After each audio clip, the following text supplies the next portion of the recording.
Salam dəyərli iştirakçılar, əziz üzvlər, hər birinizi salamlayıram. Mən Dəriyə qrup təsisçi və rəhbəri Aytəc Məhərrəmova. Sizi bu gün burada gördüyümə şad oldum. Bu gün Dəriyə qrup olaraq bizim növbəti vebinarımız keçiriləcəkdir. Vebinarımızın mövzusu uşaqlarda erkən inkişaf və beyin inkişafını dəstəkləyən yollar mövzusudur. Təlimçimiz isə uşaq həkimi, pediatr, neonatoloq Bahar Cəbrayılova olacaqdır. Bahar xanım, axşamınız xeyir, necəsiz? Səsiniz bağlıdır. Zəhmət olmasa açarsınız səsi. Təkrar qoşulum sanki nəysə. Eşidirsinizmi məni? Bəli, bəli, bəli. Çox yaxşı. Necəsiz, Həm də axşamınız görürsüz, xeyir? həm də Bəli, görürsünüz. bəli, bəli. Həm səsiniz gəlir, Tamam, həm görüntü var. çox yaxşı. İlk öncə axşamınız xeyir, hər kəsi salamlayıram. Sonra təşəkkür edirəm Aytəc xanım və məni dəvət elədiyiniz üçün. Qonaqları da, iştirakçıları da salamlayıram və çox gözəl, aktual bir mövzu ilə bugün danışacağıq. İnşallah ki, hər kəsə faydalı olar.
Aytəc xanım, hal-hazırda görürsüz məni və eşidirsiniz.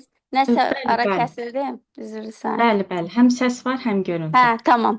Bir daha salamlayıram, axşamınız xeyir. Hər kəsin axşamı xeyir olsun. Gedə bilər. Aha. Axşamınız xeyir olsun. Bir daha təşəkkür edirəm Aytəc xanım sizə. İştirakçıların da hər birini salamlayıram. Deməli, biz ən aktual mövzulardan birini əslində səs verməyə qoymuşdu. Aytəc xanım, hamınızın yəqin ki, xəbəriniz var. Oradan da seçilənlərdən də birincisi bu oldu ki, uşaqlarda beyin inkişafına təsir edən faktorlar, beyin inkişafını necə, hansı metodlarla, hansı yollarla biz 0-6 yaş qrupası uşaqları inkişaf elətdirə bilərik. Bu mövzunu seçmişlər və mən bu mövzu haqqında burada çıxış eləmək istəyirəm. İlk öncə onu demək istəyirəm ki, mən pediatr ana kimi 3 övlad anasıyam. İlk öncə mən ən birinci olaraq həkim kimi çıxış eləməyi burada belə deyim də məqsəd qoydum qarşıma əslində. Çünki burada həm fiziki, həm də psixoloji beyin inkişafı mərhələlərindən söhbət gedəcək burada. Ən birinci isə mən sırf həkim kimi danışmağı burada mövzunu birinci onunla açmağı özümə borc bildim. Deməli, beyin inkişafına təsir edən əsas bizdə qidalardır. Burada bir pediatr çıxışı olur. Beynin qidalanması niyə fərqlidir? Buradan birinci onu deyək. Çünki beynin 60% yağlardan ibarətdir. Yüksək keyfiyyətli yağlardan ibarətdir və bizim qidalandığımızın qidaların 40% məhz beyinə sərf olunur. Orada belə bir nəticəyə gəlirik ki, düzgün qidalanma birbaşa beyin funksiyalarına təsir eləyir. Beyin funksiyalarına təsir edən əsas yağlar omega yağ turşularıdır və qızıl qida nəzərdə tuturuq burada. Omega yağ turşularını. Burada niyə təsir eləyir beyinə? Burada diqqət və yaddaşı artırır, davranışı, emosional tənzimləməni dəstəkləyir əsasən omega yağ turşuları. Beynin plastikasını artıran ən güclü maddələr məhz omega yağ turşularıdır və biz onu hardan ala bilərik? Omega yağ turşularını balıqlardadır. Ən çox bildiyimiz kimi, ən çox skumbriya balığı, sardiniya balığını misal gətirə bilərəm burada. Katan toxumudur, chia toxumudur və hamının bildiyi kimi qoz, omega yağ turşuları ilə belə deyim, zəngin qida maddələridir. İkinci dəmiri vurğulamaq istəyirəm. Burada dəmir elə bil ki, beynin öyrənmə mühərrikidir. Birinci yerdə dəmir durur. Bu dəmir ən çox hansı qidalardadır? Qırmızı ətdədir, qaraciyərdədir, yumurta sarısındadır. Yaşıl yarpaqlı tərəvəzlərdə, paxlallarda daha çox dəmir mənbəyidir burada. Necə təsir eləyir beyinə? Beyinə oksigen daşımasını təsir eləyir beyin, konsentrasiyanı, öyrənmə sürətini, enerji səviyyəsini ölçür. Əsas dəmir. Bizdə qəbula gələn uşaqlarda 0-5 yaş aralığında olan uşaqların içində ən çox dəmir defisitli anemiya rast gəlir ki, valideynlərin hər birinin şikayətidir ki, uşaq yaxşı öyrənə bilmir, yaddaşı yaxşı deyil, hiperaktivdir, bir yerdə dayanmır. Məhz bu əsas birinci səbəblərdən biri də dəmir çatışmazlığıdır. Dəmir çatışmazlığı olan uşaqların nə qədər yaxşı öyrənsələr də, nə qədər yaxşı öyrənmə mühiti olsa da, burada məlumatı qəbul etməkdə çətinlik çəkəcəklər. Sonra yodu da burada vurğulamaq istəyirəm. Yod çox vacib bir mineraldır, intellekt üçün vacib elementdir. Qalxana bənzər hormonlarının sintezində çox mühüm bir rol oynayır. Beynin ümumi inkişaf sürətinə, nitq və motor bacarıqlarının formalaşmasında yodun rolu böyükdür və biz yod mənbəyini hardan ala bilərik? Günlük həyatımızda yodlu duzlardan, keyfiyyətli yodlu duzlardan istifadə etməliyik. Dəniz məhsulları burada çox önəmlidir. Süd və süd məhsulları da yodla zəngindir. Burada yod çatışmazlığında bir dənə burada belə bir cümlə kimi demək istəyirəm ki, inkişaf geriliyi və nitq gecikməsinin əsas qida ilə bağlı səbəblərindən biri də yod çatışmazlığıdır. Yəni bunu da çox önəmli yerlərdən biridir. B qrup vitaminlərini vurğulamadan keçə bilmərəm, çünki B qrup vitaminləri sinir sisteminin tikinti materialıdır. Bunu birmənalı şəkildə demək olar. Sinir ötürülməsini, sinir sisteminin ötürücülüyünü sürətləndirir, diqqəti, yaddaşı dəstəkləyir, stres hormonlarını tənzimləyir. Sinir sistemini, B qrup vitaminləri, sinir sistemini və fokuslanmanın idarə edilməsində ən mühüm rollardan biridir və biz B qrup vitamini mənbələri olaraq qidalarda hansını vurğulaya bilərik burada? Yumurta çox vacibdir, süd, paxlalılar, yaşıl yarpaqlı tərəvəzlər və balığı da burada vurğulamamızda bir fayda vardır. Sonra sinki burada mən vurğulamaq istəyirəm. Öyrənmə və diqqət mineralı kimi adı keçir bu ədəbiyyatlarda. Sink yaddaş, diqqət, neyronların yenilənməsində çox mühüm bir mineraldır. Ət, süd, balıq, qoz, fındıq bu sinklə zəngin belə deyim qidalarımızdandır.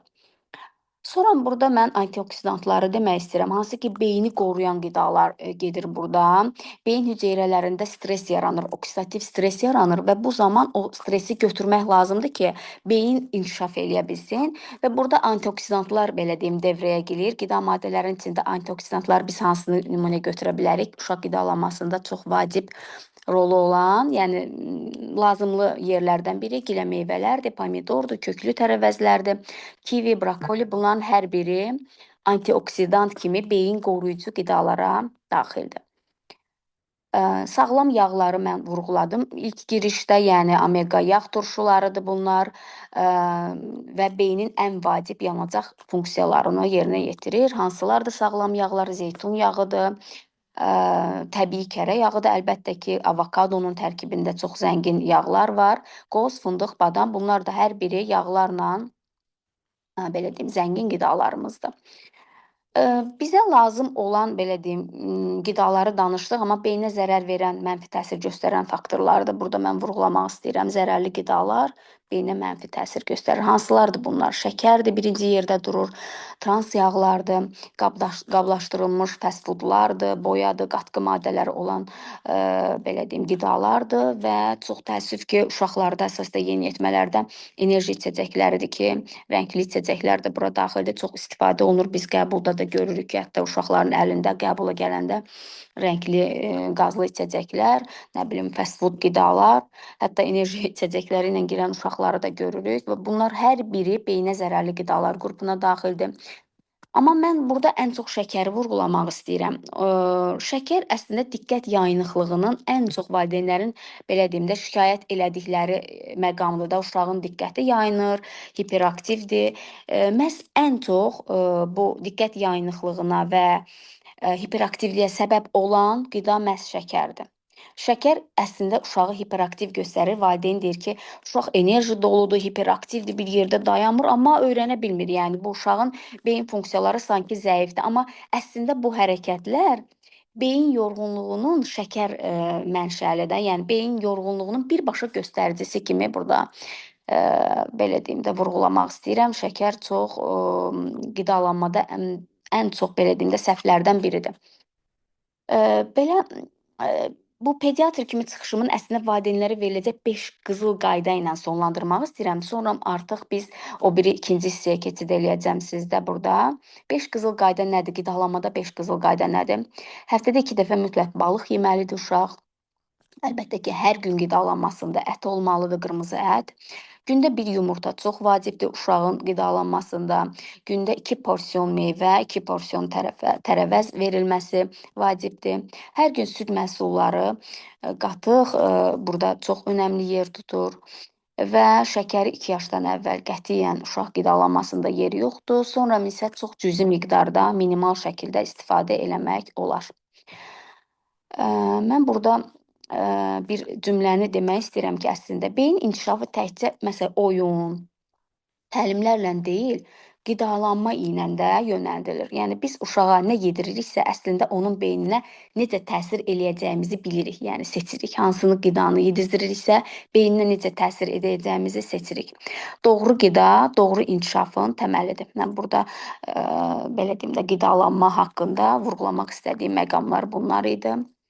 Aytaç xanım, siz eşidirsinizmi məni? Bəli, bəli, eşidirəm Bahar xanım. Burada hər hansı bir məsəl qidalanmaqla bağlı hər hansı bir sual yaranarsa yaza bilərsiniz. Sual yoxdur, belə deyim də, indiyə qədər bizim keçdiyimiz vebinarlarda əsasən mən uşaqların inkişafı, uşaqlarla bağlı biz vebinarlar təşkil edirik. Orada iştirakçılarımızın verdiyi suallar, həmçinin anketlərdə də onların təqdim etdiyi suallardan bir qismini mən qeyd etmişəm əslində. Ona görə yəni sizinlə bu vebinarı təşkil etmək istədik. Əgər sizə uyğundursa mən o sualları təqdim edim. Yəqin ki, iştirakçılara da maraqlı olar. Həm aktual suallardır. Nitq gecikməsindən danışdıq. Yəni son dövrlərdə əslində bu çox aktual mövzudur və çox yayılıb. Belə deyim də, bəzən valideynlər düşünürlər ki, 2 yaşlı uşaq əgər danışa bilmirsə, sadəcə qısa-qısa müəyyən sözləri deyirsə, bunu genetik faktor kimi də görürlər ki, hə, məsəl üçün onun dayısı da belə idi və yaxud da atası da belə olub, anası da gec danışıb. Yəni bunun səbəbi genetik ola bilərmi? Bu nitq gecikməsinin əsas səbəbləri hansıdır? Bunu valideynlər ən tez halda necə anlaya bilərlər? Aha, aydındır Aytaç xanım. Bu aktual sualdır əslində. Mənim elə bir belə deyim də çıxışımın ikinci hissəsi məhz bu, sırf psixoloji cəhətdən danışmaq fikrim var idi. Yəni nitq uşaqlarda beyin inkişafında nitq əsas yerlərdən biri tutur. Hər bir şey nitqlə, sözlə, danışıqla valideynlər ölçürlər.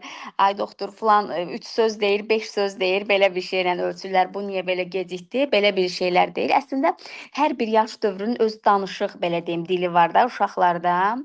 Məsəl üçün ilk aylarda əgər bu qığıldamaqdırsa, sonradan artıq babıldamaq kimi keçir. Bab, bab, bab, nə, də belə sözlər deyir. Onları da biz əslində nitqin başlanğıcı kimi qəbul edirik. Məsəl üçün uşaq 6 aya çatıbsa, hələ də babıldamırsa, qığıldamırsa, artıq onda biz nitq geriləməsindən söhbət gedir burada. Əslində olmalıdır bir şey. Yəni biz ilk aylarda hər ay kontrolu məhz buna görə deyirik. Məsəl üçün 1 yaşına çatıbsa, bu bəzi bəzi sözləri anlamlı sözləri deməlidir və anlamlı sözü biz necə deyə bilərik ki, bu uşaq anlamlıdır?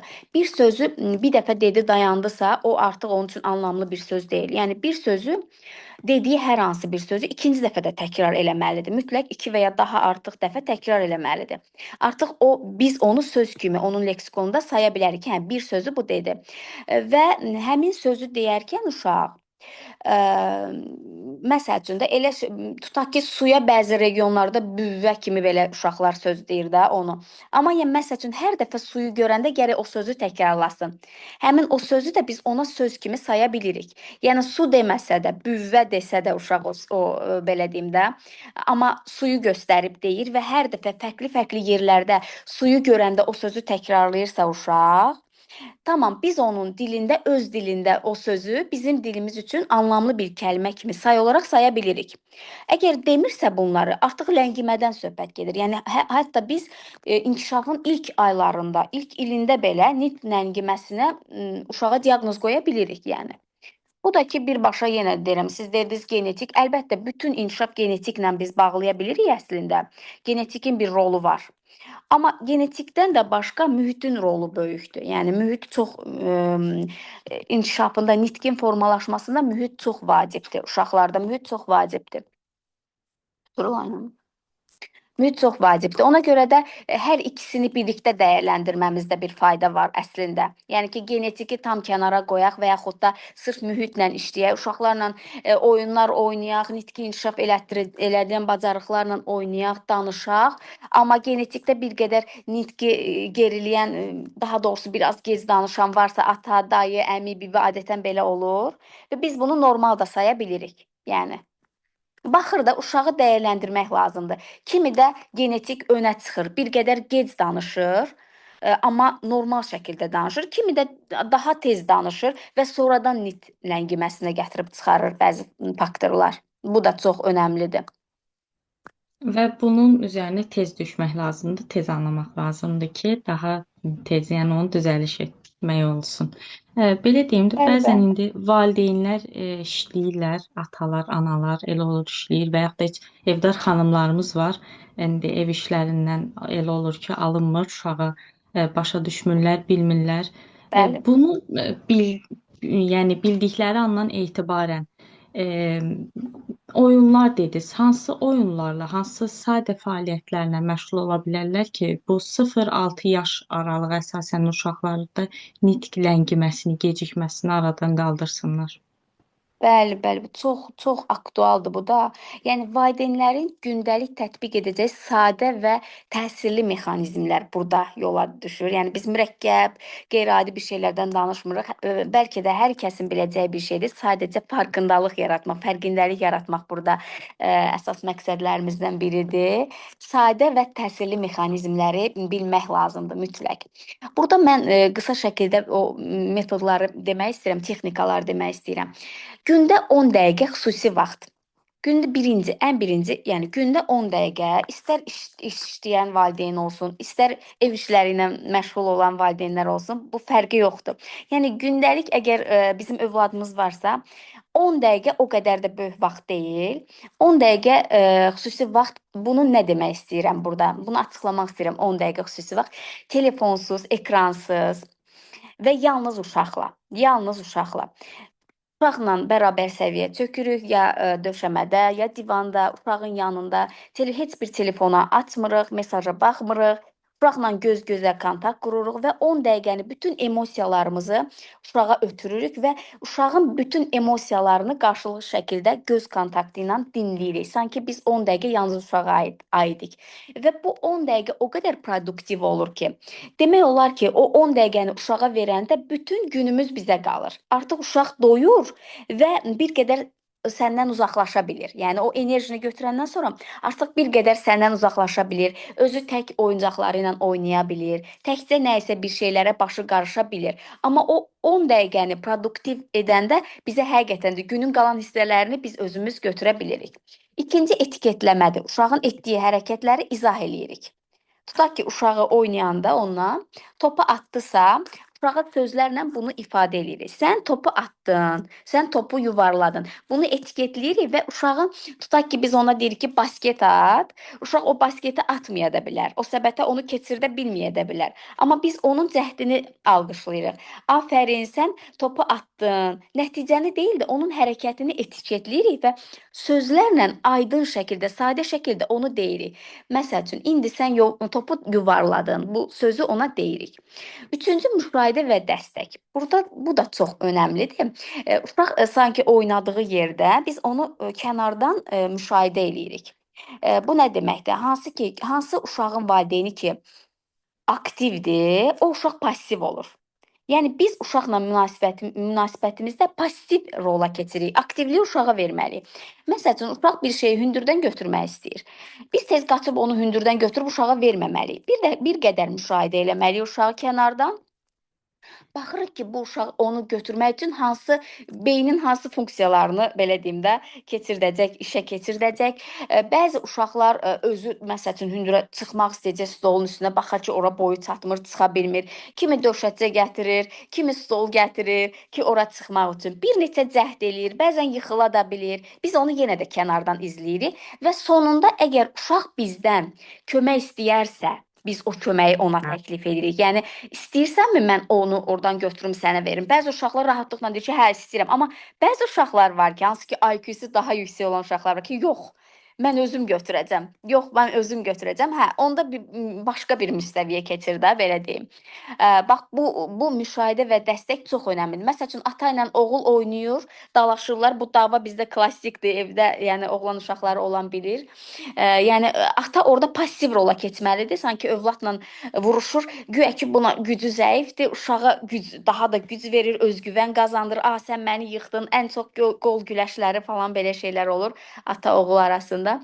Sən məni yıxdın, qalib gəldin. Uşaqda bir özgüvən formalaşır. Bu da çox mühümdür uşaqla. Yəni, uşaqla münasibətlərdə biz passiv mövqedə olmalıyıq. Uşağın aktiv olmasına şərait yaratmalıyıq. Bəzi valideynlər deyir, ayaqqabının ipini bağlayım, mən geyindirim, kurtkasını olsun, eybi yoxdur, tərs geyinsin, düzgün bağlamasın, koftasının önünü arxaya geyinsin və yaxud da yəni pijamalarını icazə verməliyik ki, özü geyinsin. Yəni passiv olmalıyıq ki, uşaq beyin funksiyalarını aktivləşdirməyi bacarsın. Dördüncü yerdə rutinlər durur. Uşaqların ümumiyyətlə sinir sisteminin, psixoloji vəziyyətinin, beynin inkişafına rutinlər çox önəmli yerdə durur. Burada yatmaq rutinidir, yemək yemək rutinləridir. Məsəl üçün, uşaqlar bilir ki, tutaq ki, yatmadan öncə oxu o birisi, belə deyim, punktdadır. Burada, məsəl üçün, yeməkdən öncə meyvə saatıdır, məsəl üçün, uşaqlar rutin olur. Bu, uşaqlara sanki təhlükəsizlik siqnalı verir.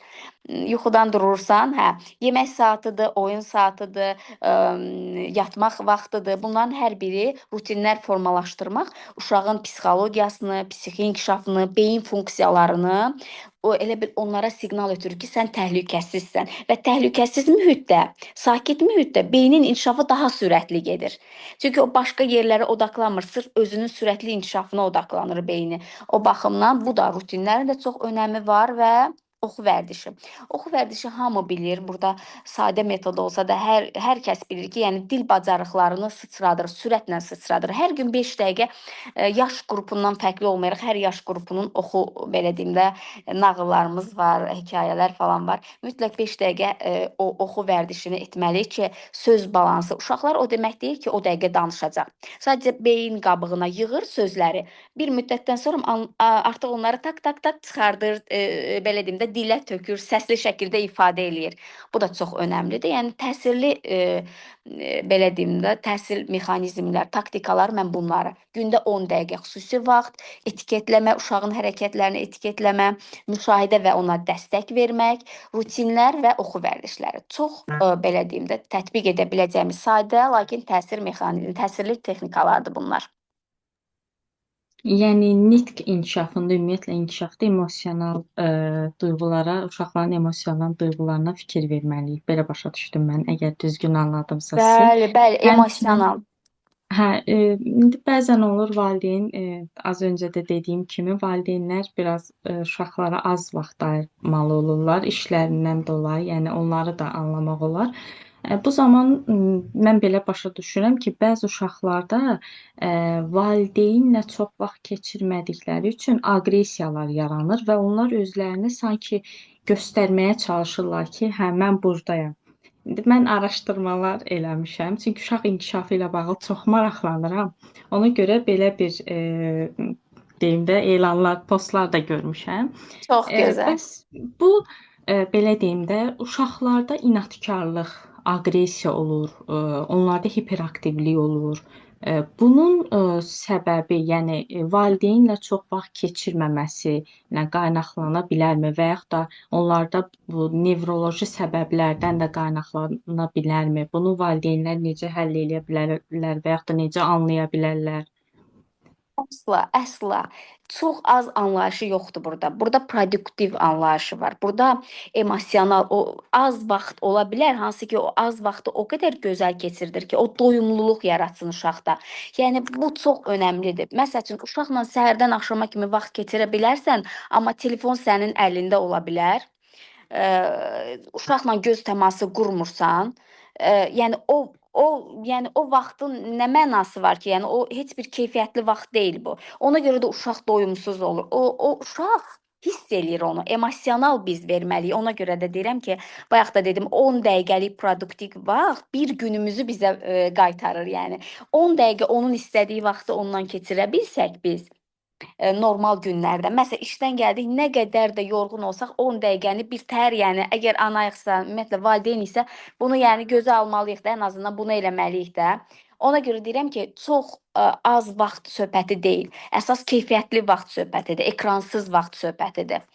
Burada söhbət ondan gedir. Günümüz indi nə qədər yoğun olsa da, nə qədər sıx olsa da, yəni o özümüz də başa düşürük əslində, normal düşüncəyə sahib insanlar.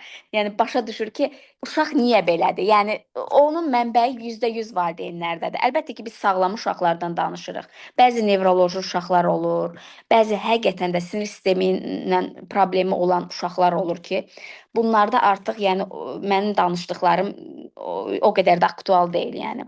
Sinir sistemi ilə bağlı sinir travması alan, doğuş travması alan uşaqlar olur ki, onlar xüsusi qrup uşaqlardır. Əlbəttə ki, onlarla xüsusi məşğul olmaq lazımdır, xüsusi təlimlər eləmək lazımdır. Valideynlərə də çox yük düşür. Ona görə onlar bir başqa qrupdur. Mən düşünürəm ki, o qrupdan söhbət getmir. Düzdür Aytaç xanım? Yəni sırf sinir travması olan, nevroloji, yəni o uşaqlardan söhbət getmir. Bizdə sadəcə olaraq sağlam uşaqdır. Sağlam uşaqdır. Amma ata deyir ki, çox aqressivdir. Amma bir anlıq düşünəndə biz başa düşürük ki, o bizdən qaynaqlanır. Həqiqətən də belədir. Yəni bizim ona produktiv vaxt verməməmizdən asılıdır o. Yəni qısa və produktiv vaxt olmalıdır. Və o uşağın həm təhlükəsiz hiss edir uşağı. Uşaq daim, valideynlər var ki, deyir ki, daim zır-zır deyir uşaq.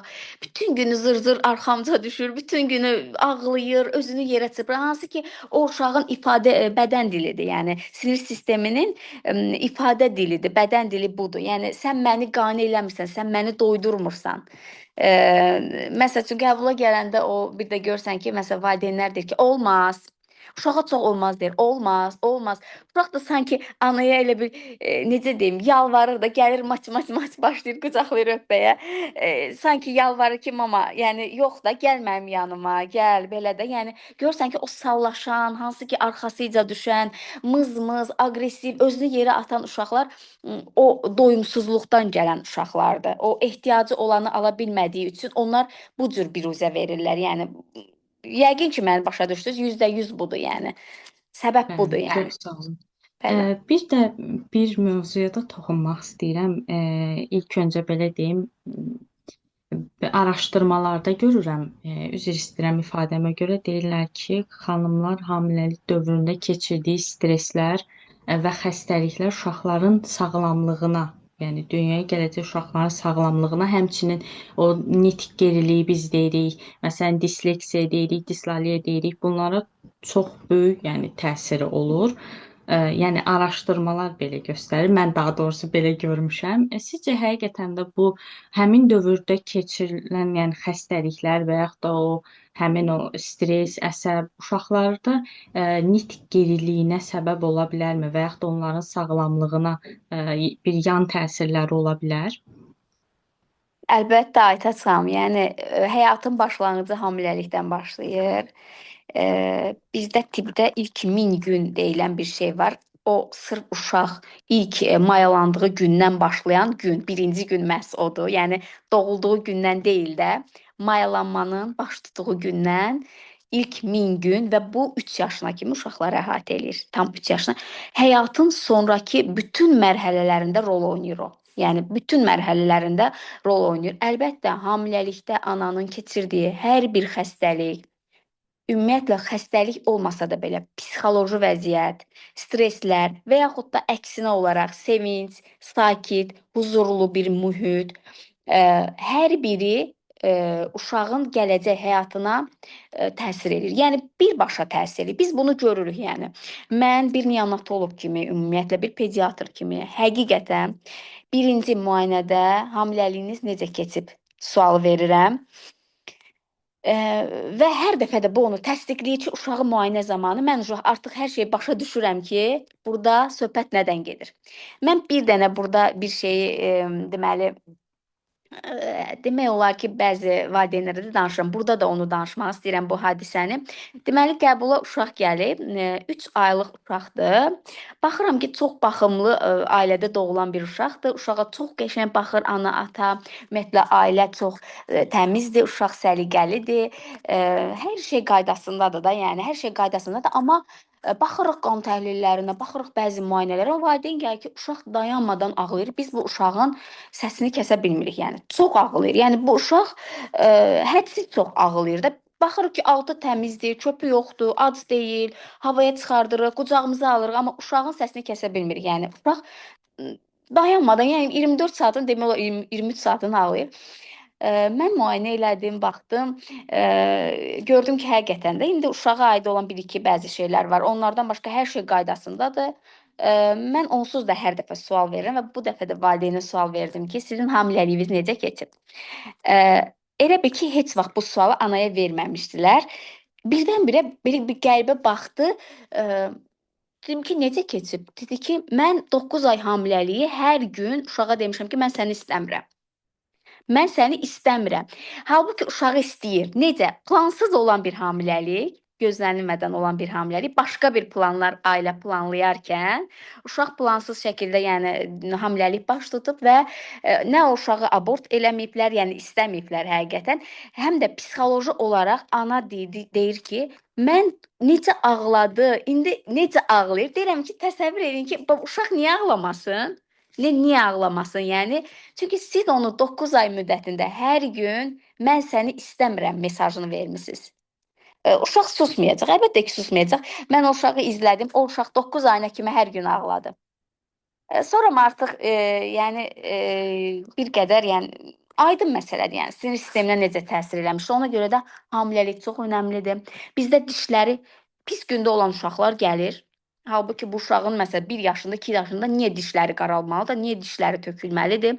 Baxırıq ki, hamiləliyin dişlərin formalaşan həftəsində anada hər hansı bir ağır bir infeksion xəstəlik olub, məcbur olub hər hansı bir dərman içib ana. Yəni o mayasının qoyulduğu həftədə dişlərinə təsir. Həmçinin də yəni beyin funksiyalarına, sinir sisteminə təsir eləyən o qədər yəni faktorlar var ki, ona görə də hamiləliyin planlaması burada ön plana çıxır. Mütləq hamiləlikdən öncə ana sağlam olmalıdır. Həm psixoloji, həm fizioloji, fiziki cəhətdən sağlam olmalıdır.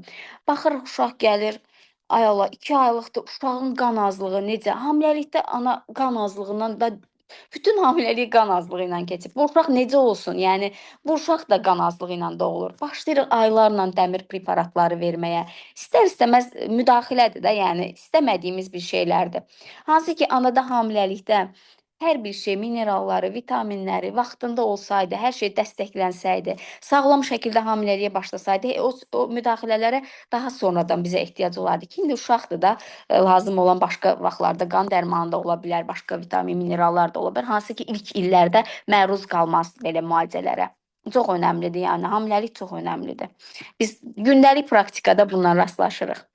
Nitq inkişafına təsir göstərir. Birbaşa nitq inkişafına, sinir sisteminə, uşağın davranışına, fiziki inkişafa təsir göstərir. İnanırsınız, boyu kiçik olan uşaqlar var ki, hansı ki baxırıq, ailə faktorundan gəlir. Yəni ailədə olan psixoloji vəziyyətdən, yəni uşaqda boy hormonu yəni yaxşı sintezlənə bilmir. Hər bir şey psixoloji gəlir, düşür, yəni sinir sisteminə təsiri ilə uşaqların inkişafına birbaşa təsir göstərir. Əslində mən bu sualı bilirsiniz nəyə görə verirəm? Bizim yəni yəqin ki siz də eşidərsiniz. Nənələrimiz hər zaman deyib ki, biz də ana olmuşuq, biz də uşaq böyütmüşük, heç o vaxtı belə xəstəliklər yox idi. Biz həmin dövrlərdə ağır işlər də görürdük, yük də daşıyırdıq. Hə, işə də gedirdik, uşaq da bu, yəni sadalayırlar. Hə, niyə amma siz indiki zamanə gəncləri bu qədər həssasdılar? Allah Allah deyə dururlar ki, hə, amandır, ehtiyatlı olaq, yavaş olaq. Ə, Əslində mən araşdırmalardan sonra anaların bir sözü var, deyirlər ki, ana olanda başa düşərsən. Biz çətin böyütmüşük sizi, nə əziyyətlər çəkmişik. Həqiqətən də araşdırandan sonra elə sizin sadaladıqlarınızdan, bu vebinarda danışdıqlarınızdan sonra, yəni əmin oluram ki, həqiqətən də ilk öncə valideyn olmağa hazır olmaq lazımdır. Mütləq. Mütləq formada əvvəlcədən araşdırmaq, öyrənmək, təlimlərə qatılmaq, kitablar oxumaq, mütəxəssislərdən öyrənmək lazımdır. Valideyn olmağa hazır olmaq lazımdır ki, sağlam bir şəxsiyyət yetişdirmək yəni alınsın. Biz inkişafdan danışdıq, anketdə də, sorğuda da qoymuşduq. Əslində bu son dövrlərdə xəstəliklər, uşaqlarda olan xəstəliklər çox istəyərdim ki, ondan da danışaq. Mənim özümə də çox maraqlıdır. Bu uşaqlar tez-tez xəstələnirlər. Əsasən bu fəsil keçid dövrlərində, yəni onlarda viruslar əmələ gəlir. Valideynlər bəzən buna, yəni bəzi valideynlər daha doğrusu, hə, keçər deyirlər və yaxud da öz evdə olan dərmanlardan qatıb uşağa verirlər. Bu uşağa yəni ziyan ola bilərmi və yaxud da bu dövrü ən yaxşı sağlam formada necə keçirmək olar? Uşaqlarda tez-tez xəstələnməyin səbəbləri, bu immunitet zəifliyinin səbəbi nədən ola bilər? Hə, burada уже gəldik başqa bir yerə. Yəni ən aktual demək olar ki, tez-tez xəstələnmə halı nə deməkdir? Yəni uşaqlar niyə tez-tez xəstələnir əslində? Tez-tez xəstələnmə səbəbi müxtəlifdir yenə də uşaqlarda, hər uşaqda fərqlidir. Mən qısa həyatdan belə danışmaq istəyirəm. Məsəl üçün, elə valideynlər var ki, tutaq ki, məsələn, bağçadır, məktəbdir, uşaqlar ən çox kollektivə gedirlər də. Baxın, ora gedirlər, uşağı xəstədir, qripdir və yaxud da kontakt qrip olub. Uşağı işə gedəcək ya nəsə götürür, məsəl üçün, xəstə uşağı kollektivə aparır. Ən birinci səhvimiz burdandır. Birinci səhvimiz burdandır. Yəni yoluxmanı sürətləndiririk də. Yəni xəstə qrip kontaktı olub, virus kontaktı olub uşağı kollektivə çıxardır. Birinci burdadır. İkinci tez-tez xəstələnmə bu fəsildə yaydan, payızdan qışa keçən dövrdə ən çox xəstələnmə səbəbi belə deyim də hava soyudu deyə uşaqları otağa qapatmaqdır, uşaqları bağlı bir yerdə saxlamaqdır.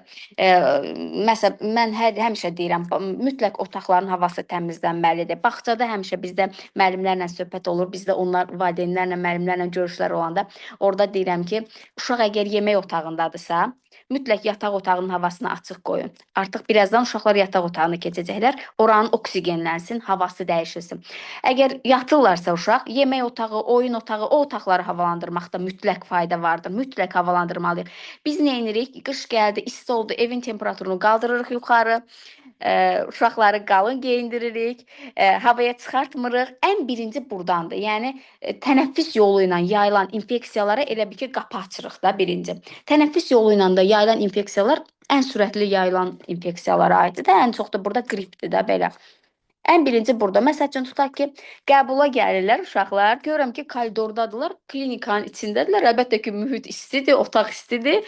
Çöldən gəlir uşaq qalın papaq, kurtka, ilk koridorda həkimi gözləyir. Çıxıram, deyirəm, xahiş edirəm, onları götürün, nə olar, uşaq tərləyəcək. Və yaxud da o çölə çıxanda artıq uşağa elə bir xəstəliyə bir dəvət çıxardırıq biz. Burada isti mühitdə qalın uşaq istidə geyinib papaq şarf və çölə çıxır, eyni soyuq havada yenə tərləmiş formada orada artıq başlayacaq uşaq xəstələnməyə.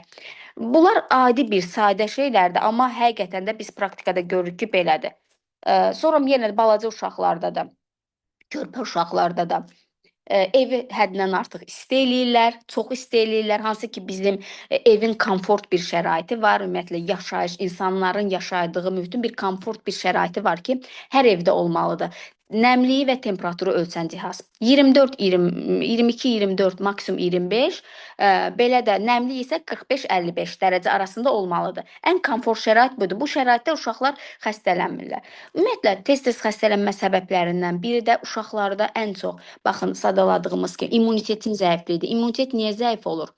Minerallarımız, vitaminlərimiz yerində deyil, düzgün qidalanma şəraiti yoxdur. Uşaqlara fast fooddur, şəkərli şeylər də çox verirlər və bu da bağırsaq floramızı pozur. Uşaqların immunitetini, belə deyim, özünü qoruma reaksiyalarını zəiflədir. Qan azlığı burada, vitamin D əskikliyi, sink əksikliyi, bunların hər biri immunitet faktorudur. Sonra sağlam yuxu şəraiti. Uşaqlar vaxtında yatmalıdırlar ki, immuniteti güclü olsunlar. İmmunitet güclü olsun. Vaxtında yatmaq da əsas bədənin gücləndirən səbəblərdən biridir uşaqlarda. Bu da çox vacib şərtlərdən biridir. Bunların hər biri tez-tez xəstələnmə səbəbinə gətirib çıxardır, belə deyim, uşaqlarda. Başqa mən tez-tez xəstələnmə səbəblərindən danışanda hərəkətsiz uşaqları qoyurlar, hərəkətsiz. Hər hansı bir uşaq, məsəl üçün, uşağa icazə ver, qaçma, hoppanma, tullanma, tərləyərsən. Olsun, yəni hərəkət mütləq olmalıdır. Uşaqlarda hərəkət olmalıdır. Təmiz havada, oksigenlə bol mühitdə, çöldə mütləq olmalıdır. Biz xaricilərdə görürük ki, uşaqlar havanın şəraitindən asılı olmayaraq mütləq günün müəyyən bir saatlarında havada olur. Oksigen havada olur. Bir də tez-tez xəstələnmə səbəblərindən Aytaç xanım ən çox son zamanlar hədsiz sterillikdə görürəm. Çox steril saxlayırlar valideynlər. Hədsiz steril saxlayırlar. Əlini ona vurma, toxundurma, salfetlərlə silirlər, spirtlərlə silirlər. Hansı ki, bizim immunitetimiz güclü olmaq üçün o xəstəliklərlə rastlaşmalıdır ki, məşq eləsin. İmmunitet elə bil ki, bədənin bir sağlamlıq məşqidir də. Yəni bu qriplə rastlaşmalıdır ki, təzədən həmin qripin o ştamına tutulmasın. Qurd xəstəlikləri torpaqla olmalıdır. Bir qədər qurd xəstəliklərinə tutulmalıdır. Başqa xəstəlikləri, məsəl üçün biz peyvəndləri niyə edirik? Peyvəndləri eləyirik ki, uşaqda o xəstəliklərə qarşı immunitet yaradaq. Həmçinin də bizdə hədsiz steril saxlanılan uşaqlar sonradan tez-tez xəstələnməyə gətirib çıxarır bu sterillik. Valideynlər tərəfindən olunan sterillik mikroblarla, həyatda olan mikroblarla uşaqlar rastlaşmalıdır mütləq ki, gələcəkdə o immunitet məşq eləsin və tez-tez xəstələnmə halı olmasın. Onsuz da, məsələn, il ərzində biz tez-tez xəstələnmə vəziyyəti nədir? İldə 7-8-dən artıq xəstələnirsə uşaq, 7-8 dəfədən artıq. Buna deyirik ki, bu uşaq tez-tez xəstələnən uşaqdır. Əslində uşaqlar il ərzində 7-8 dəfə xəstələnirsə, biz ona tez-tez xəstələnən uşaq deməyə düzgün deyil. Yəni uşaqlar xəstələnə həyatının sonrakı dövrü üçün immunitet yığır. Bizim üçün vacib olan nədir? Uşaq xəstəliklə qarşılaşsın və qarşılaşandan sonra ağırlaşmasın. Önəmli olan budur. Ağırlaşmasın. Yəni o xəstəlikdən sonra ağırlaşmasın, müxtəlif ağır müalicələrə, ağır iynə, dərman, terapiyalara məruz qalmasın. Önəmli olan budur. Bağça uşağı da tez-tez xəstələnəcək. Önəmli odur ki, biz uşağı sağlam qidalandıraq, düzgün həyat şəraiti quraq, düzgün yuxu rejimi quraq ki, xəstələnəndə tez sağalsın və ağırlaşmadan sağalsın bu xəstəlik. Belə. Yəni xəstələnə immuniteti güclənəcək yerinə ki. Bəli, immunitet yığır. Xəstələnə immunitet. Bu bir mənalıdır yəni. Bir də məsələn mən özüm də peyvəndlərlə bağlı o qədər məlumat görmüşəm ki, artıq inanmamağa başlayıram. Bəzən valideynlər, yəni peyvənd vurduran bəzi valideynlər deyirlər ki, biz peyvənd vurdurduq, uşağın qızdırması qalxdı, neçə günlər uşaq dura bilmədi ayaq üstə, hərəkət edə bilmədi. Güya peyvənd xəstəliklərdən qoruyur, amma uşağın nə bilim xəstələnməyə davam etdi, elə getdi. Həqiqətən də yəni indiki hətta köhnə valideynlər də deyirlər ki, biraz bu 1970-ci illər, 80-ci illər, onlar da deyirlər ki, bizim vaxtımızda peyvəndlər belə deyildi, daha keyfiyyətli idi. Yəni həqiqətən indiki peyvəndlər yəni uşaqlara pis təsir edir sağlamlığına, yoxsa bu sadəcə bir Mifdir. Sözü Sadəcə mif, bir mifdir. Onu sadəcə deyə bir mif. bilərəm. Peyvəndlər haqqında, yəni bu sual bilirsiniz də bitib tükənmir. Çox suallar gəlir. Birinci ilk öncə onu deyim ki, Azərbaycanda peyvəndlər könüllüdür, məcburi deyil. Yəni heç kimsə məsələn kiminsə sizin uşağınıza kimsə məcbur edib peyvənd vurdura bilməz. Bu bir seçimdir, valideynlərin seçimidir. Amma Azərbaycanda belədir. Xaricdə bağçaya, məktəbə, hər hansı bir kollektivə buraxılmamışdan öncə peyvənd pasportu olmalıdır mütləq. Çünki mənim qardaşlarım ikisi də xaricdə yaşayır, bilirəm bunu. Ümumiyyətlə bilirəm. Yəni dünyadan xəbəri olan insanlar bilir bunu. Azərbaycanda könüllüdür. Heç kim sizin uşağınıza məcburi surətdə peyvənd vurdura bilməz. Bu sadəcə valideynin bir seçimidir. İkincisi özümü misal gətirirəm. Hər qrupdan, kateqoriyadan uşağı olan bir ana kimi, pediatrlıqdan bu tərəfə 17 yaşlı qızım, 13 yaşlı oğlum, 4 yaşlı oğlum. Hər qrup belə deyim də kateqoriyadan uşaq var və mən illərlə həm özəl sektorda, həm dövlət sektorunda işləyirəm. Yəni peyvəndlərimiz həm özəl sektorda da əlimizin altındadır, dövlət sektorunda da əlimizin altındadır. Mən sadəcə olaraq uşağımı peyvəndin vaxtında aparıb öz sahə həkimimizə vermişəm. Peyvəndini vurdurmuşam vaxtında, gətirmişəm. Heç inanırsınız götürüb baxmıram üstünə ki, görüm bu haranın istehsalıdır. Valideynlərin sualları bilirsiniz. Hə, Hindistan istehsalı, Belgiya, nə bilim Fransa belə şeylər, söhbətlər gedir. Yəni heç üstünə həqiqətən də baxmadan öz uşaqlarımın peyvəndlərini vurdurmuşam. Hansı valideyn gedir, ay qorxuram, valla mən bu peyvənddən qorxuram. Filan kəs belə olmuşdu. Həmin valideynin başına gəlir narahatçılıq. Kim ki rahat şəkildə, psixologiyası rahat şəkildə uşağını əmanət eləyir. İndi peyvənddir də, iynədir. Hər bir şeyin iynədir, dərmandır. Belə deyim də, direktdən bir təsiri, müsbət təsiri olduğu kimi yanaşı, yan təsirləri də ola bilər. Kim uşaqda temperatur olur, kim uşaqda narahatçılıq olur, kim uşaqda başqa problemlər ola bilir, yəni. Amma bu o demək deyil ki, peyvəndin qoruduğu xəstəliklərlə tərəziyə qoyanda, yəni onların heç bir önəmi qalmır əslində. Yəni biz bu eşidirik, məsələn, quduzluqdur, başqa xəstəliklər. Keçən il idi qızılca pandemiya hardasa yayılmışdı. Gördünüz nə qədər insanlar qızılcadan əziyyət çəkdilər, uşaqlar hər biri. Hansı ki, burada elə bir ki, kateqoriyalar var da. Burada yəni tibbdə %100 deyən bir şey yoxdur da. Məsələn, mən bu peyvəndi vurum, %100 qoruyacaq deyə bir şey yoxdur. Peyvəndi vururuq, bir neçə qrup uşaq əmələ gəlir. Ya elə uşaqlar var ki, çox az cüzi 1% ya 0,5%-də onları qorumur, yoluxa bilər. Bu da istisna deyil. Peyvənd vurulan uşaqların bir qismi ümumiyyətlə heç tutulmur həmin xəstəliyə. Bir qismi kontakt olarsa, tutularsa da yüngül, heç valideyn bilmir ki, o kontakt olur. Yüngül deyir, 1-2 gün nəsə narahatçılıq oldu, keçdi getdi, hansı ki peyvənd onu qoruyur. Bəzisi ağır keçirdə bilir.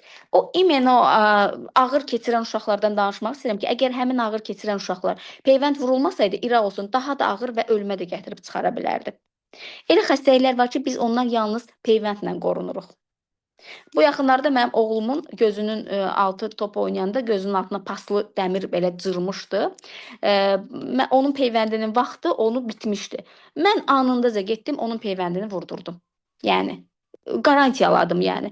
İt tutan, quduzluğa tutulan uşaqları eşidirsiniz yəqin ki, heç kim qarantiyalanmır. Düzdür, mən heyvanların belə deyil onlara qarşı, sadəcə olaraq küçədə bəzi olur, yiyəsiz heyvanlar olur. Yəni kim qarantiya verə bilər? Yəni bu 2 ilin söhbəti olur, bir uşağı itlər necə tutmuşdu, başına qədər bütün parçalamışdılar. Onu peyvənd qorudu yəni. O uşağı həyata qayıtdı, amma peyvənd qorudu. Biz həyatdır, yəni qarantiyalaya bilmərik ki, o peyvəndin qoruduğu 11 xəstəlik var, uşaqlarımız onlarla qarşılaşmayacaq. Yəni ona görə bəzi xəstəliklər var ki, onları peyvəndlə qorumaqda bir fayda var. Mən bir həkim kimi, bir ana kimi məsləhət görürəm. Məndən soruşan valideynlərə, kim soruşursa məsləhət görürəm və arxasıcan öz uşaqlarımı misal gətirirəm. Sonunda da deyirəm ki, Azərbaycanda könüllüdür. Yəni seçim olaraq sizin seçiminizdir. Necə seçəcəksinizsə odur. Yəni insan seçimlərə bağlıdır zaten həyatda, yəni belə. Bu cür izah eləyə bilərəm peyvəndi. Təşəkkür edirəm. Belə sağlamlıqdan danışmışkən, mənim özümün bir şəxsi sualım var sizə. Bu simeslər uşaq qidaları çox yayılıb. Hər cür qiymətə, hər növdə var. Bəli. Bunların Nə kimi xeyri var, nə kimi ziyanı var. Məsəl üçün onlarla həqiqətən də bu uşaq doyur. Məsəl üçün mən bacım uşağına verirdi. Balaca belə millidir. Deyirəm o ondan doyur. Deyir, hə, onun mədəsi ovucu qədərdir. Deyirəm, bu uşaq necə ondan doyur? Sudur, adi sudur. Nədir ki? Yox deyir, sən bilmirsən o həqiqətən də ondan doyur. Amma məsələn belə deyəndə keçi südü deyirlər. Birinin tərkibində keçi südü var, birində məsəl üçün palma ağacı yağı deyirlər, səhv Hə, etmirəmsə. O palma uşağa yağı. ziyandır yoxsa xeyirdir onu da bilmirəm, amma eşitmişəm ki, hə, Bəli. ona diqqət eləyin, ona diqqət eləyin. Yəni bu qidaların həqiqətən də uşağa bir ziyanı və yaxud da xeyri varmı? Bu qidalar ana südü qədər xeyirlidirmi? Yəni məsələn mənim nənəm onu görəndə deyirdi, biz ana südü ilə qidalandırırdıq, bizim uşaqlarımız sağlam olurdu. Amma indiki uşaqlar ana südü içmirdi, ona görə sim esirlər, ona görə belə xəstəliklər yaranıb. Bu haqqda elə sizdən bir fikir almaq istərdim. Özümə çox maraqlıdır bunlar. Aha. Mən yəni ilk öncə onu deyirəm ki, ən ideal ana südüdür. Əlbəttə ki, ilk 6 ay bütün uşaqlar üçün ən idealı ana südüdür. Bu birmənalıdır, yəni. Amma bəzi səbəblər olur da, yəni ki, ananın südü çata bilmir uşağa. Ola bilir, yəni hər birimiz bilirik. Ana yaxşı qidalanmır, ana yaxşı yuxu yatmır, psixoloji səbəblər en qədər bilirsiniz özünüz ailədə. Birbaşa südün əmələ gəlməsində birinci mexanizm psixolojidir. Yəni çünki həqiqətən də uşağın mədəsi tutumu çox balacadır. Yəni 5 qram, 10 qram, 15 qram onun doyuzduran bir miqdar olan süddür. Sadəcə yəni ən müxtəlif səbəblərdən südün əmələ gəlməsində problemlər yaranır və uşağa ana südü çata bilmir. Və yəni bu vaxtı da artıq dövrəyə simestər girir, süni qidalar girir. Yəni məcburiyyət qarşısında, yəni ana südü çatmırsa, uşaq biz orada göstəricilər var. Ananın südünün çatmaması. Bu uşaq hansı uşaqda ananın südü çatır, hansında çatmır. Qəbula gələnlərin çoxsunda da belədir. Mən elə bilirəm uşaq doymur. Baxırıq, inkişafını dəyərləndiririk, çəkisinə, boyuna baxırıq. Aylıq çəki artımları var uşaqların. Çəkisinə, boyuna baxırıq. Hər şey qaydasındadır. Sən narahat olma, sənin südün uşağına çatır. Yəni ana elə bilir çatdırmır, doydurmur, amma biz bunu rahatlaşdırandan sonra südün daha da gur gəldiyini görürük, uşağın daha da yaxşı inkişaf elədiyini görürük. Hansı ki anada sual qalır ki, görəsən çatır, çatmır. Ən böyük sual budur və biz onu həkim müayinəsində deyirik ki, sənin südün çatır. Çünki tutaq ki, uşaq ilk bir ayında 600 qram almalıdır çəki, ikinci ayda 800 qram almalıdır və doğum çəkisini hesablayaraq bu rəqəmləri ona açıq şəkildə verəndə artıq beyin rahatlaşır. Mənim südüm uşağıma çatır. Gələcək aylarda dəhşətli dərəcədə təkan verir. Amma elə olur ki, çatmır. Həqiqətən də çatmır ananın südü. Bu zaman simeslər girir. Mən simesləri pisləməyəcəm. Yəni bizim əlimizdən tutan faktorlardır. Yəni süd yoxdur da, ananın südü yoxdur. Burada keçi südü tərkibli, inək südü tərkibli qidalar var. Tərkibləri müxtəlif olan qidalar var, amma yenə deyirəm, bu simeslərin, süni qidaların aşağı-yuxarı hamısının tərkibi demək olar ki, eynidir. Yəni biraz fərqlər var. Hamısı demək olar ki, eynidir. Ən əsas da ana südünə ən yaxın formuladır da bunlar. Yəni ən yaxın formula. Belə qalanda heyvani südlərin içində ana südünə ən yaxın tərkibi eşək südüdür. Ən uyğun. Yəni heç keçi südü də deyil. Keçi südü bu dəqiqə keçi südü simesləri nə qədər baha olduğunu bilirik hamımız. Heç keçi südünün özü belə, yəni ən yaxın ana südünə ən yaxın tərkib eşək südüdür. Yəni bu o demək deyil ki, biz eşək südünü uşağımıza verə bilərik. Hər heyvanın südü özünə, uşağın anasının südü də uşağa. Ona görə ideal ana südüdür. Yetməyəndə biz simeslərdən istifadə edirik. Simeslər də adaptasiya olunmuş, müəyyən bir texnikalardan keçmiş simeslərdir. Onlar məsələn allergiyası olan, qəbizliyi olan uşaq, köp olan uşaq, bəzi bağırsaq narahatçılıqları olan uşaq üçün müalicəvi simeslər seriyası var ki, biz onlardan istifadə eləyərək uşağın yəni vəziyyətinə uyğun təyinatlar veririk. Bəli, palma yağı tərkibli simeslər də var. Onlar məsləhət deyil. Çalışırıq ki, ən yaxşı, ən təmiz, belə deyim də, istehsal tarixi ən qısa olan, yəni uzun müddət raf ömrü olmayan, istehsal tarixi ən qısa olanı seçirik ki, daha tez-tez dəyişilir, tərkibi daha təzədir. Bu formatlı simesləri seçib uşağa verə bilirik, bəli. O ki, qaldı, uşaq simes yeyir, bu sağlam deyil. Yox, əslində elə bir şey deyil. Yəni ana südünə ən yaxın formuldur da belə deyim də ona görə o da tam düzgün deyil. Bu tam zəmanənin belə deyək də problemidir. O dövrlə bu dövr əlbəttə ki bir deyil. Yəni gəlin razılaşaq da, yəni o nənələrimizin, babalarımızın yaşadığı dövrlə indiki dövrü kim müqayisə eləyə bilər ki, yəni? Heç kim. Açıq-aydın bir Qidalar şey. fərqli, Həm həyat qidalar şəraiti fərqlidir, mühit fərqli. fərqlidir, insanların psixologiyası fərqlidir. Ona görə də gəlin heç o xəstəlikləri də müqayisə eləməyək. Əlbəttə ki, o dövrdə yaranan psixoloji xəstəliklərlə bu dövrdə yaranan psixoloji xəstəlikləri biz müqayisə eləyə bilərik? Yox. Yox, Mümkün deyil. əsla. Ona görə heç yəni əslində heç o belə deyim də müzakirə mövzusu deyil. O dövrlə bu dövrü müzakirə eləmək mövzu deyil əslində o. Hamı da başa düşür bunu.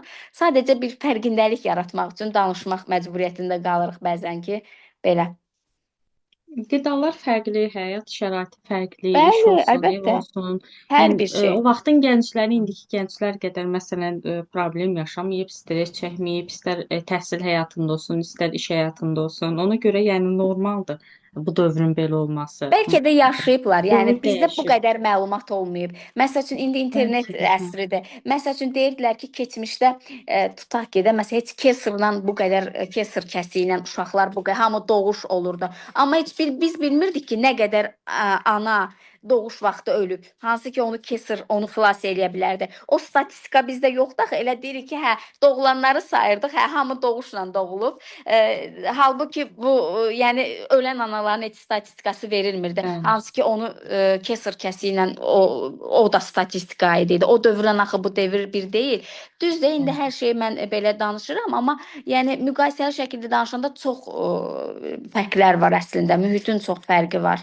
O dövrün uşaqları biz nə ilə oynayırdıq? Telefon var idi, yoxsa küçədə oyunlar oynayırdıq, ip oynayırdıq, top oynayırdıq. Bundan İndiki çox uşaqlar düzəldirdik.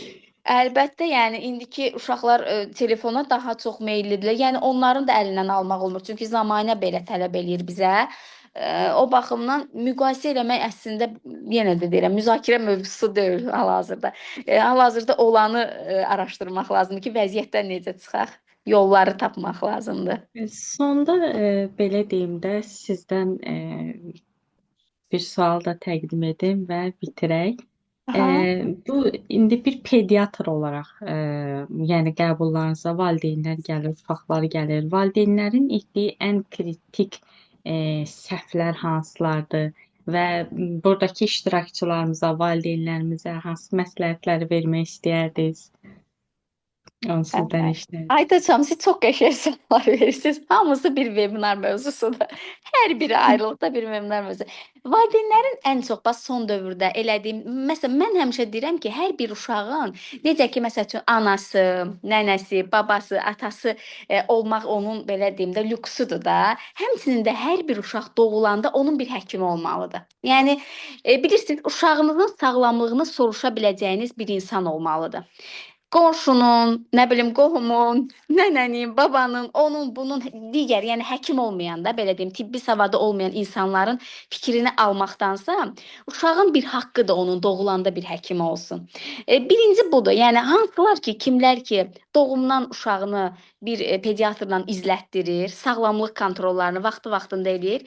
Bu uşaq üçün bir lüksdür, uşaq üçün bir şansdır. Həqiqətən də xəstə olan vaxtı həkimi artıq bilir ki, biz ancaq xəstəliklə mübarizə aparacağıq. Yəni başqa çatışmayan bir şeylərin arxasınca düşər. Bu niyə burdan belə gəldi? Bu niyə xəstələndi? Yox da, xəstəliyi.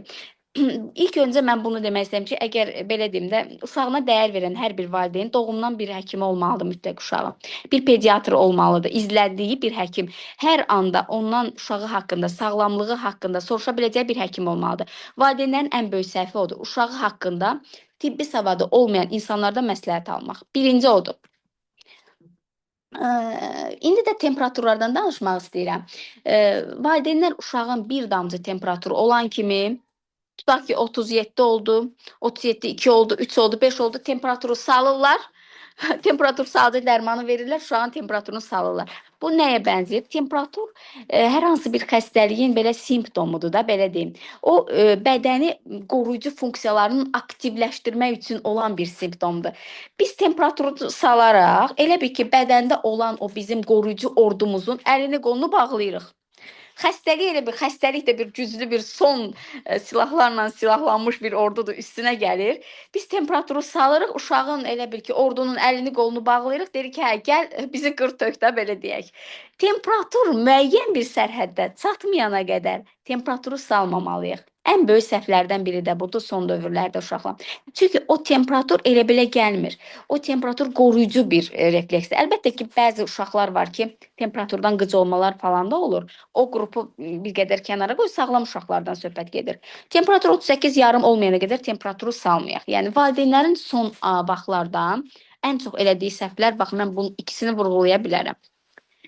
Həkim olmayan, tibbi savadı olmayan insanlardan uşaqlarının sağlamlığı haqqında müxtəlif bilgilər alırlar və müxtəlif dərmanlarla uşaqları yükləyirlər, yerli, yersiz.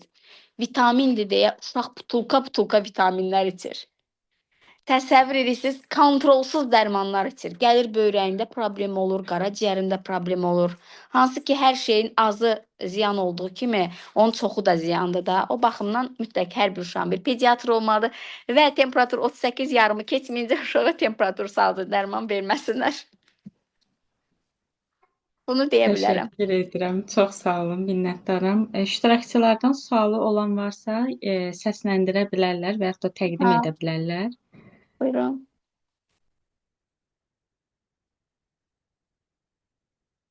Hamı sizə təşəkkür edir ki, vermək istədiyim sualları vermisiniz.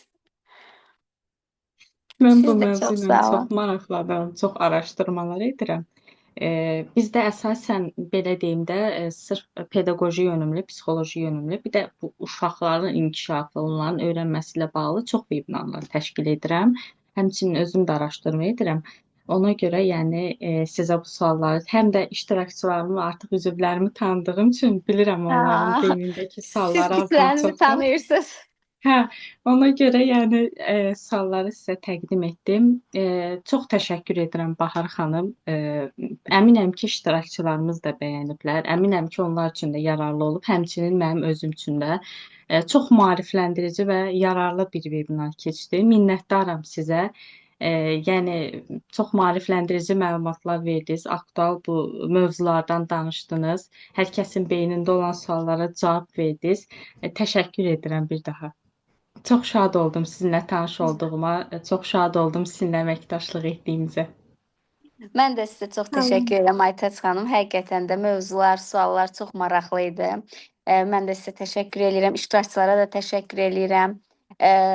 Faydalı oldusa nə yaxşı. Faydalı oldusa nə yaxşı. Zaten bizim istədiyimiz də odur ki, valideynlərə faydalı olsun. Yenə deyirəm, burada mövzu o qədər çoxdur ki, yəni sığışdırmaq mümkün deyil. Həm psixoloji, həm fiziki sağlamlıq, ümumiyyətlə sağlamlıq haqqında mövzular əlbəttə ki, çox böyük vaxt sərf edir. Ona görə əgər faydalı oldusa nə yaxşı. Mən də sizə təşəkkür edirəm. Sizinlə tanış olduğuma mən də şad oldum. Dəvətiniz üçün də yenə də təşəkkür edirəm bir daha. Çox sağ Çox olun, sağ olun. Mən də minnətdaram. bir iştirakçı kimi həqiqətən öz təşəkkürümü, minnətdarlığımı bildirirəm. Çox şad oldu, həqiqətən çox xoş oldu və bilmədiyimiz nüanslara həqiqətən toxundunuz. Nə xoş bizə. Çox sağ olun, var olun. Siz də Təşəkkür. sağ olun. Siz də sağ olun. Çox sağ olun. Bağışlayın, mənim də bir sualım var idi sizə. Buyurun. Bahar xanım, Evet. bayaqları danışdınız aqressiv uşaqlarla bağlı. Mən bu mövzuda sizə bir sualım vardı. Mənim qızımın 4 yaşı var. Qızım elə bir yad insanlara qarşı elə bir ki, aqressiv münasibət göstərir. Məsələn, kimsə belə deyək də, yəni yolda, məsələn, kimsə liftdə falan hansısa qonşu falan uşağı görüb əzizləmək istəyəndə, yəni nəsə salam verəndə, nəsə onlara aqressiv reaksiya verir qızım. Yəni bununla bağlı soruşmaq istədim ki, yəni bu yaşla bağlıdır, yoxsa yəni nə ilə bağlıdır ki, niyə belə reaksiya verir? 4 yaş dediniz. 4 yaş qrupunun ən çox belə deyim, ehtiyacı olan şey suallarına cavab verməkdir. Onlara rus dilində deyəcəm, niyyəti deyil, paçimuşik deyirlər, niyyəti. 4 yaş məhz bu yaş qruplu uşaqlardır. Onların sualları cavablanmadığında onlar aqressiv olurlar. İndi bilmirəm sizdə vəziyyət necədir. Onunla çox danışırsınızmı, danışmırsınızmı? Məsələn, o hər şeyin niyyəsini soruşur. Məsələn, təyyarə uçdu, niyə uçdu? O yerə düşdü, niyə düşdü? O niyəni o qədər qədər niyələrdən niyə çıxır, axıra kimi gedir. Elə bil ki, həyatı belə deyim də kəşf eləmə bir dövrüdür. O niyələrini axıra qədər özünün beynində ona yatan formatda cavablamayanda həmin o 4 yaş qrupu uşaqlar aqressiv olur. Qəbulda da elə olurlar. Maması ona məsəl üçün tutaq ki, uşaq nəsə bir şey demək istəyir. Bir dənə bu şeydə burada vurğulamaq istəyirəm. Çox qəşəng sualdır. 0-6 yaş uşaq qruplarında, tutaq ki, 6 yaşına qədərdir də uşaq. İki böyük söhbət eləyəndə, uşaq gəlib hər hansı bir şey ondan soruşanda mütləq böyüklər sözünü kəsib o uşağı bir dəqiqəlik də olsa dinləməlidir. Mütləq. Yəni 6 yaş altı uşaqlarda bu onların ehtiyacıdır. Əgər biz ona qışqırsaq ki, bəsdir, biz görürsən ki, söhbət edirik, böyüklər danışır, sən niyə gəlirsən? Artıq bir travmanı vermiş oluruq. Amma sözümüzü bir dəqiqəlik kəsib desək ki, qızım, oğlum, bir dəqiqə gözlə və yaxud da nə demək istəyirsən? Demək istəyir ki, məsəl üçün, mama, mən filan şey istəyirəm. Hə, deyim ki, bir dəqiqə gözlə, biz sözümüzü bitirək, sonra onu uşağa sanki bir elə bir ki, təhlükəsiz deyirsən ki, tamam, mən sənin sözünü eşidəcəm, sən gözlə, mən bir dənə danışım sonra. Bax, bunu uşağa ötürməmizdə bir fayda var. Əgər biz o uşağın o ehtiyaclarını eləmiriksə, yerinə yetirmiriksə, o belə deyim, enerjisini ona tamamlamırıqsa, o elə olacaq. Qəbula gəlir, uşaq içəri girir, yıxılır yerə, sürünür, qışqırır, ağlayır. Qışqırır, ağlayır və danışanda fikir verirəm ki, ana uşağı eşitmir. Ümumiyyətlə görmür də, uşağı görmür. Yəni uşaq da belə bir reaksiya verəcək də, başqa neynəsin bu uşaq? Niyyəti olurlar onlar. Onların bütün suallarını cavablamalıyıq. 4 yaş qrupu məhz bu yaş qrupudur. İndi sizdə bilmirəm necədir. Yox, bizdə birisi necədir? Elə bil ki, məsələn, kimsə uşağı dindirir, salam, ay bu sən nə gözəl qızsan, neçə yaşın var? Yəni bu kimi məsələn suallar verəndə, yəni uşaqla ünsiyyət qurmaq istəyəndə, yəni yad insanlar da, tanımadığı insanlar. Yəni uşaq onlara çox aqressiv reaksiya verir. Yəni bizdə problem budur. Hə, yəni burada olub yenə deyirəm, indi bilmirəm də mühit necədir. Bağçaya gedirmi, kollektivə gedirmi, evin tək uşağıdırmı? Adətən tək uşaqlar biraz ünsiyyətdən çəkinən uşaqlar olur. Siz ümumiyyətlə işləyirsinizmi? Uşağı kim baxır? Ana baxır, nyanka baxır, baxıcı, yoxsa uşaq evdə kimlə ünsiyyət qurur? Və yaxud da uşağın baxdığı şeylər də telefonda, ekranda baxdığı belə deyim də, multiklərmi deyim, baxdığı reelslər, nə YouTube-da baxdığı hər hansı bir ekranda gördüyü şeylər də onun aqressiyasına təsir edə bilər. Əslində olmamalıdır belə, yəni uşaq. Bir də var ki, elə uşaqlar var, xarakterdir. Yəni hər şey qaydasındadır. Hər şey qaydasındadır, amma uşağın xarakteridir belə. Çox toxunulmağı istəmir, sevmir.